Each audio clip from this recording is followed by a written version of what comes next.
Hey guitar fanatics, have you ever been trying to learn a song or maybe improvising over a new song and you come across a chord that while it sounds really cool, it doesn't seem like it belongs with the rest of the progression? Odds are you've run headfirst into what's known as a borrowed chord, and as a soloist you're going to have to deal with what's known as modal interchange.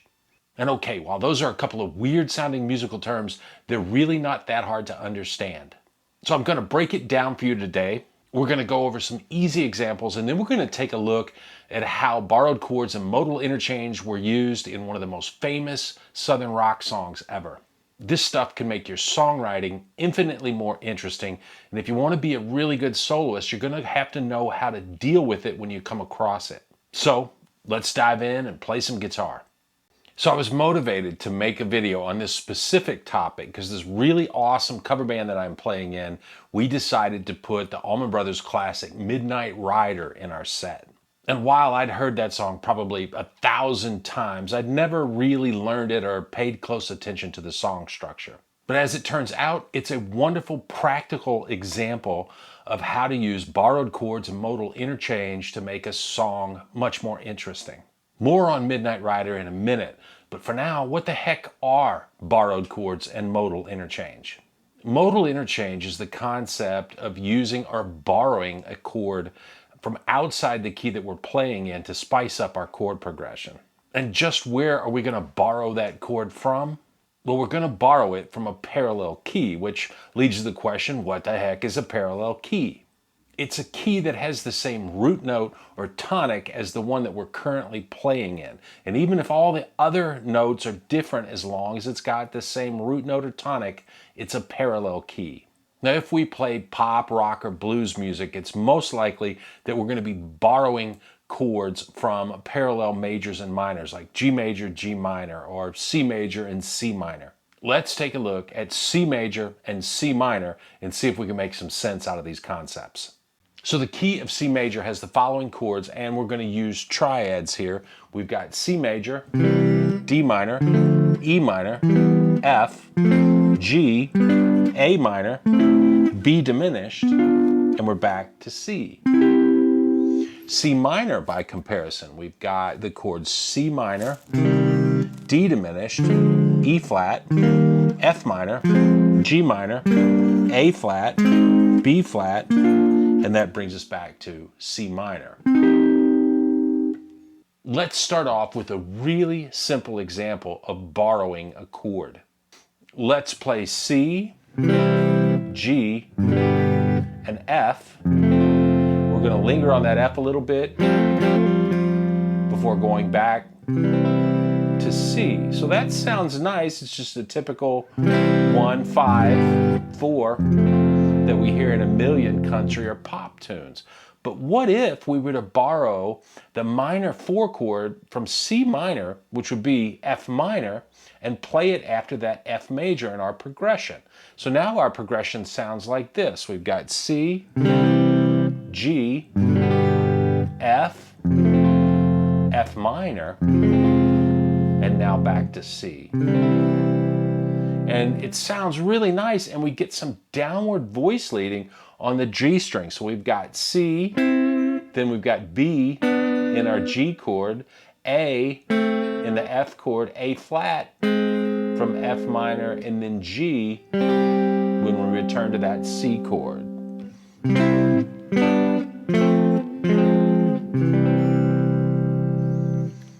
Very cool. And that minor 4 chord thing, it's one of the most common usages of borrowed chords you're going to run into, so it's a great one to know. Let's mess around a little more and see what we come up with. How about before going to the G from C, we borrow A flat from the key of C minor. So now we would have this: C, A flat, and G. Which that gives it kind of a Beatlesque vibe. Now, before moving on to the F, we're going to borrow B flat from C minor. So now our progression sounds like this.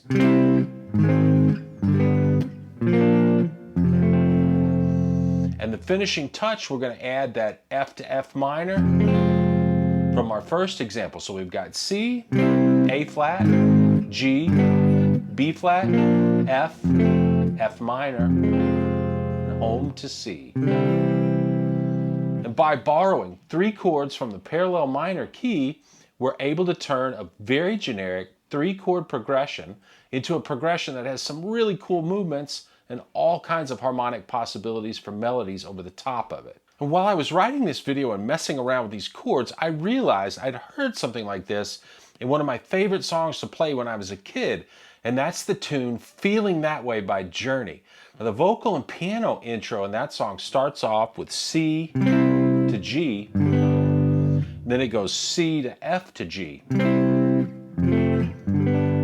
But then it jumps up to B flat, down to F, A flat, and E flat.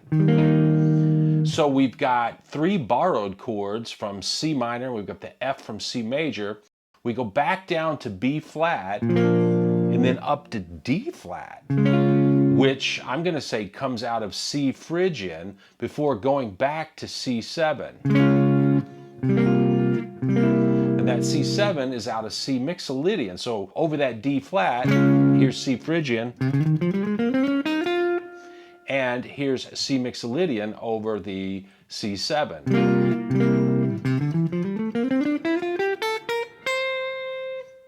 So that's a great example of modal interchange. There's a lot going on in that tune that I'd never thought about, even though I'd played that song for decades. Now here's one last example before we get into the song Midnight Rider and talk about what makes it sound so great. And we're going to call this the kitchen sink approach because we're going to use every chord from C and C minor with the exception of C minor. So we're going to start with C and we're going to work backwards. So we've got C, we're going to play B minor 7 flat 5, B flat, A minor, A flat, G, G minor, F, F minor, E minor, E flat, D minor, and D minor 7 flat 5, and then back to C. And while I don't think that would make a very good song, you can definitely hear the movements and all the voice leading within those chords. And when I hear that, I think of some of the songwriting moves the Beatles made, early Elton John, of course that Journey song I just mentioned. And as we said before, it's just a super way to spice up a chord progression. But as a soloist, it can be a real challenge because we may not be able to just blaze blues licks over something like that. And that brings us to Midnight Rider by the Allman Brothers. I want to break this tune down because on the surface, it just seems like a typical Southern rock song. And when I had to learn it recently, I realized it's a bit more sophisticated than I might have thought. And it's a great song to help you get used to modal interchange when you're soloing. So Midnight Rider starts off with a signature riff where we're going to play the notes A, C, little D chord, C, and then back to the D chord. Well, right away, that C natural tells me that we're in D Mixolydian. C is the flat 7 of D, and Mixolydian is the major mode that contains a flat 7. But over that little riff, the vocal melody uses all the notes from D Mixolydian except the flat 7.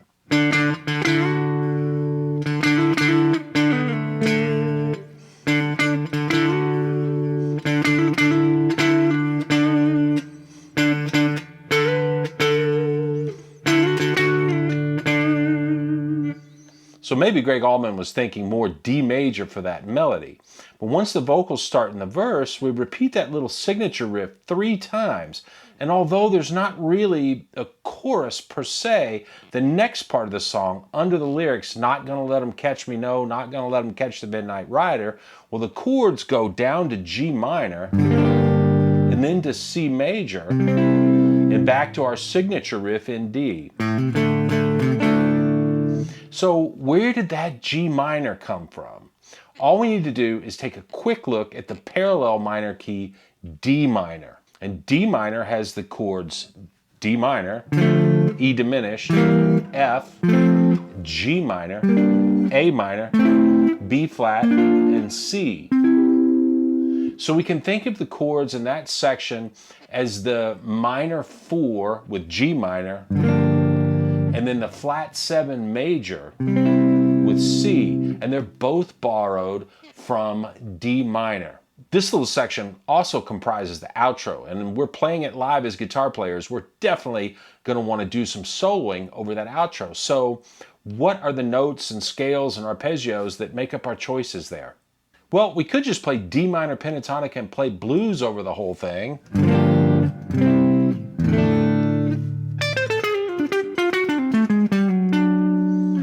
And that's going to work great because D minor pentatonic contains the notes D, F, G, A, and C. D, F, and G are all notes of G minor 7. G and C are notes from C major. But what if we wanted to be a little more melodic and address what's happening with those chords a little more? We could play, for instance, a minor 9th arpeggio over G minor. We could take a C major triad and add the F note or the 4th in over the C, so we would have the notes G, F, E, and C. And we could end up over that D major by playing the D major blues scale.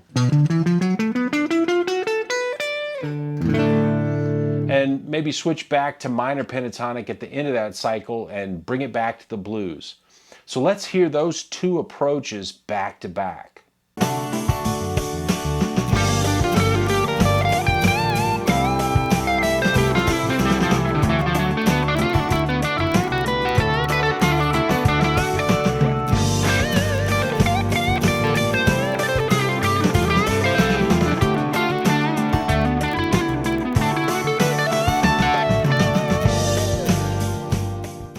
Well, so far we've got the blues. We've looked at the 2 arpeggios of our borrowed chords.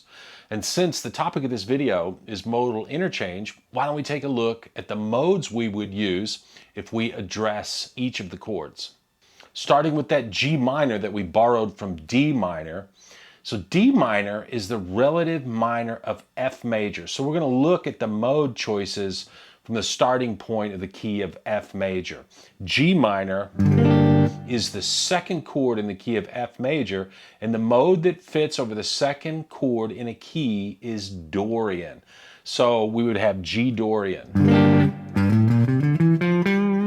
The Dorian mode, if you don't know it, is basically the natural minor scale with a raised 6th degree. So G natural minor would have the notes G, A, B flat, C, D, E flat, and F. But that E flat isn't going to work here because the next chord that we go to after our G minor is C. And of course C has an E natural in it. It's the major 3rd. So G Dorian with the notes G, A, B flat, C, D, E, and F is the perfect choice.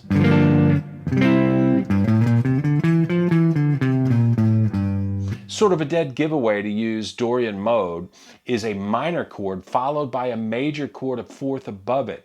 And the raised 6 of the minor chord is going to be the same note as the major 3rd of the major chord that follows it. And it just screams Dorian when you see that chord progression. Now over the C, which is the 5 chord of F major, we would think C mixolydian.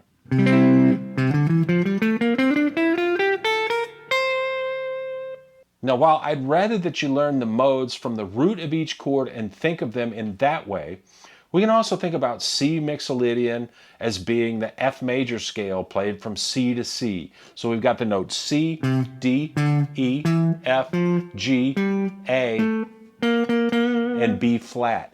And that's going to bring us to our D chord into the mixolydian signature riff. So we just play D mixolydian. That mode has the notes D, E, F sharp, G, A, B, and C, which is our flat 7. And if I play the three modes back to back, you're going to hear the chord changes as plain as the nose on your face. Check it out. Here's G minor to C to D. Here is G Dorian.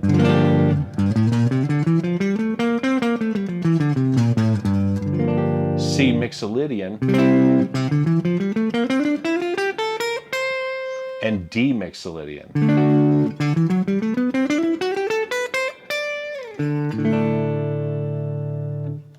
And this is the very definition of modal interchange, that temporary switch from mode to mode and then back to our starting mode. So I'm going to take a run over the backing track. I'm going to play through the little progression 3 times. The first time I'm going to use our arpeggios. Second time we're going to use a blues. And then the last time I'm going to play the 3 modes, the mode over each chord that fits. Check it out.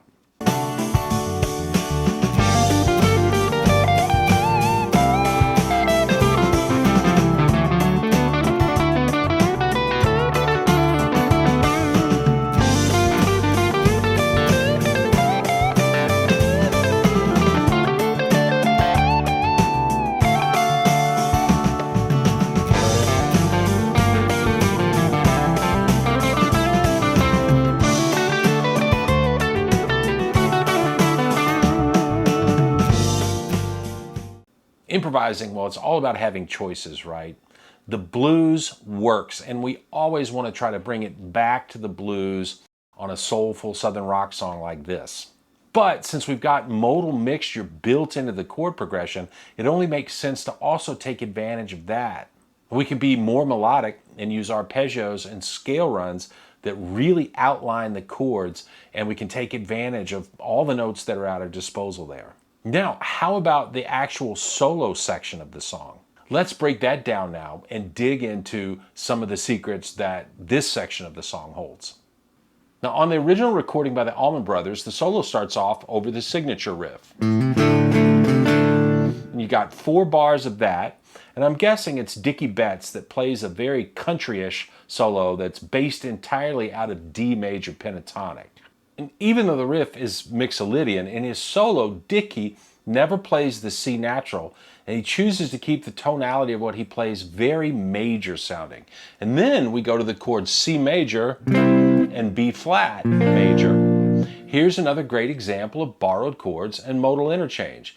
C and B flat are the 4 and 5 chords of F major, which is, as we said, the relative major of D minor. So the modes we would use over the 4 and 5 chords of a major key are Mixolydian over the C and Lydian, B flat Lydian over the B flat. What Dwayne and Dickie play here is more of a musical interlude than it is a solo. And something very interesting is happening with the 2 guitar parts. We've got a higher part that sort of sits in the background, and it's playing the notes C, E, F, and G over the C chord. And then over the B flat, he's playing the notes B flat, D, E flat, and F. Oh, that's over the B flat, but then he goes back to E natural when it transitions back to C. So we hear.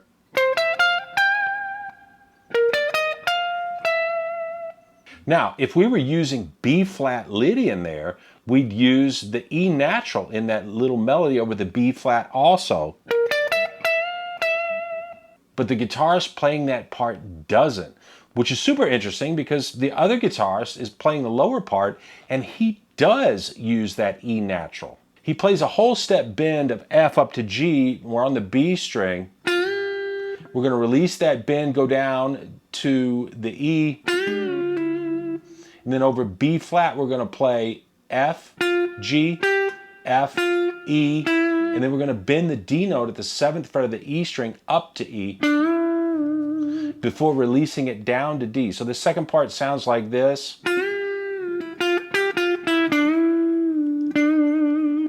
Over C and B flat. So that second part, it makes a point of emphasizing that key note from B flat Lydian, which is E natural, while the first guitar player seems to be ignoring it totally. I would have loved to have been able to ask those guys, hey, what were you thinking there? And did you realize you were playing two different scales over that B flat chord? So if you're playing this tune live and you want to solo over that little section rather than repeating the musical interlude that the Allman Brothers did, there are infinite possibilities that you can come up with by using C mixolydian over the C chord and B flat Lydian over the B flat. So over this C chord, here's a little 1 octave C mixolydian pattern. Over the B flat, here's 1 octave B Lydian. Back to C. We could use C and B flat triads with the 4th added. So over the C, we'd have C, F, E, C, and G. Over the B flat, we'd have F. Remember, E natural for that Lydian sound. And we'd have D, B flat, and F again. Back to back, those two arpeggios sound like this.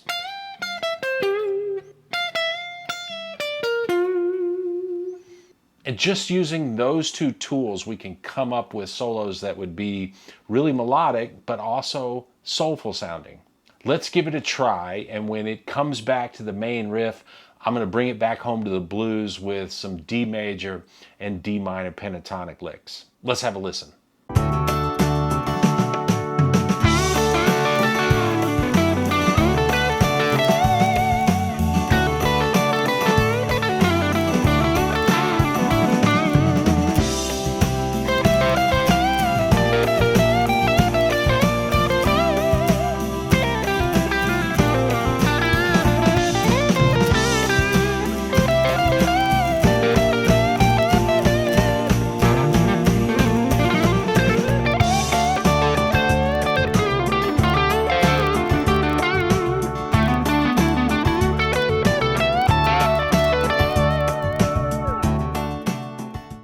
So we've just scratched the surface here, but I think you can already see and hear how borrowed chords and modal interchange can make a song structure much more interesting. It might take a little work on your part to get your head around the concept, but it is totally worth the effort. And this applies not only to songwriting, but becoming a better soloist. Now, if you enjoyed learning about the modes and you want to learn more, here's a video I know you will enjoy, and it's going to improve your understanding and your ability to play through the modes. Have fun with this stuff, and I'll see you again soon.